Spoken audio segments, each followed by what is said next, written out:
That's it.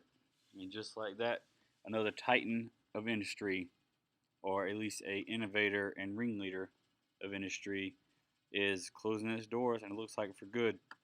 Shop-Vac abruptly closes Williamsport facilities, leaving estimated 400 jobless. Now, I'm looking at this website out of Pennsylvania. We know Williamsport is in Pennsylvania. That's where the headquarters of Shop-Vac was located. They also have or had factories in New York and some things coming from China, but their headquarters and three other facilities were located in Williamsport. If you don't know, I guess many of you should know that Shop-Vac was a household name, much like Kleenex is, much like Windex is. Nobody calls Windex glass cleaner; they call it Windex, even if it's not Windex. Um, so they were kind of, a household name. They were innovators in the wet dry market. That's why everything's called a Shop-Vac, even if it's a rigid vac, even if it's a Craftsman vac, or what have you. DeWalt makes some vacs, wet dry vacs, but nobody calls them a DeWalt wet dry vac. They call it a Shop-Vac. It's synonymous with a job site vacuum. Anyway, they had 400 facilities or 400 employees at this facility, jobless, kind of at the last minute.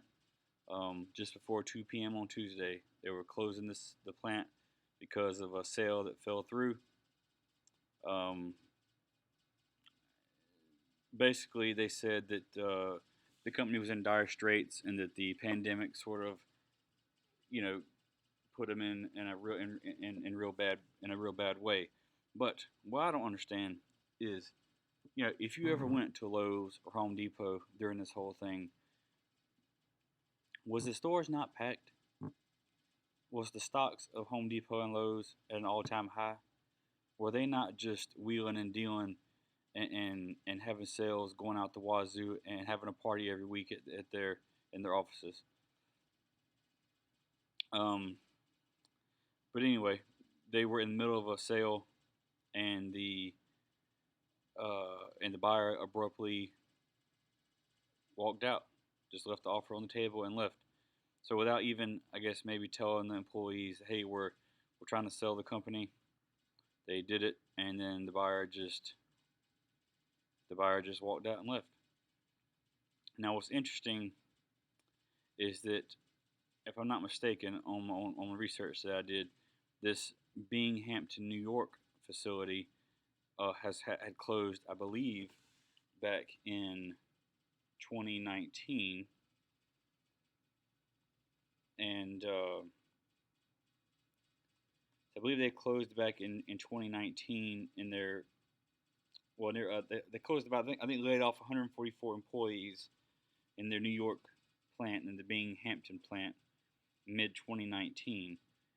Uh, and I believe they had shut down all activity at the New York plant, which I think they have three in total in 2019, and they moved those wherever they could to China, and then the rest of them were reined into Williamsport. But the bulk of that manufacturing was in New York and to Pennsylvania. But obviously, when they closed that New York plant down, they had to move everything to Pennsylvania. And I believe China was mostly involved, obviously, in a lot of their, I guess, the motor productivity, just like anywhere else. A lot of the guts of some of these equipment and these tools come from China and may be assembled in the United States.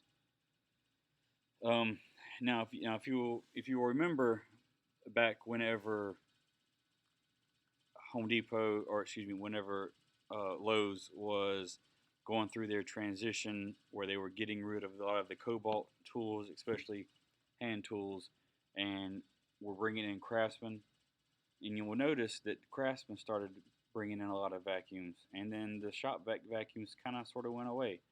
Now I remember about 5 years ago, Shop-Vac was still a big name at Lowe's, but now they have, whereas Home Depot carries primarily rigid vacuums as well as some other battery operated vacuums like the Milwaukee and the Ryobi. They primarily carry the rigid. Well, Lowe's, they were starting to kind of cheat on Shop-Vac and starting to carry that Craftsman stuff. So maybe Stanley, Black and Decker, who owns DeWalt, Craftsman, Porter Cable, um, maybe they stopped sort of working with um, Shop-Vac, and that's why Lowe's sort of stopped, kind of backed off of Shop-Vac, and then next thing you know, you see red Craftsman vacuums in Lowe's. So anyway, um, without warning, they closed the facilities. Everything's been shut down.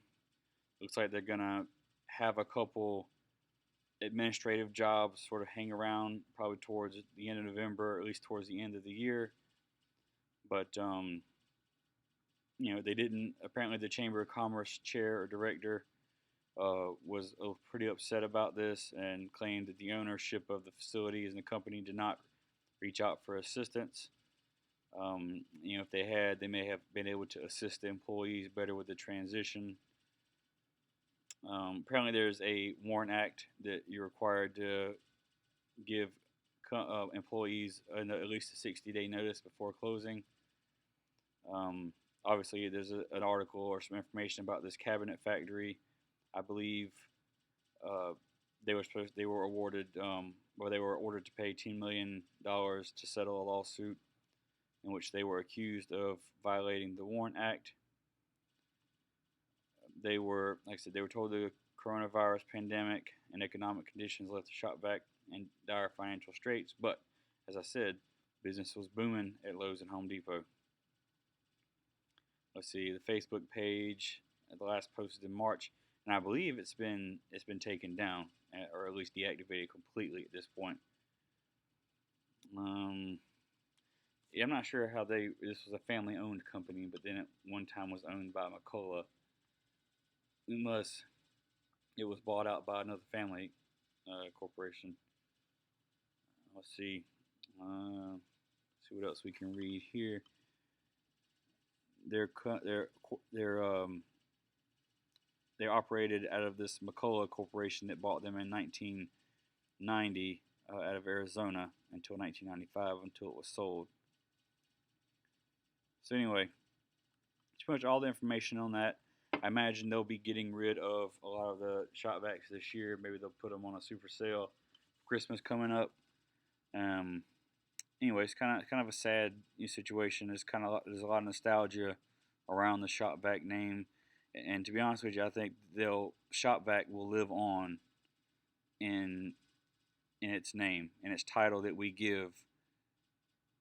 A lot of these job site vacuums or these wet dry vacuums.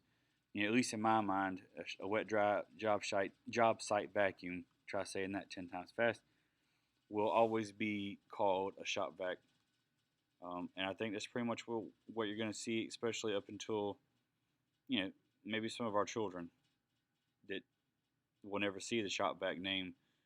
They'll hear us call Shop-Vac a wet dry vac a Shop-Vac, and then they'll start carrying on the name.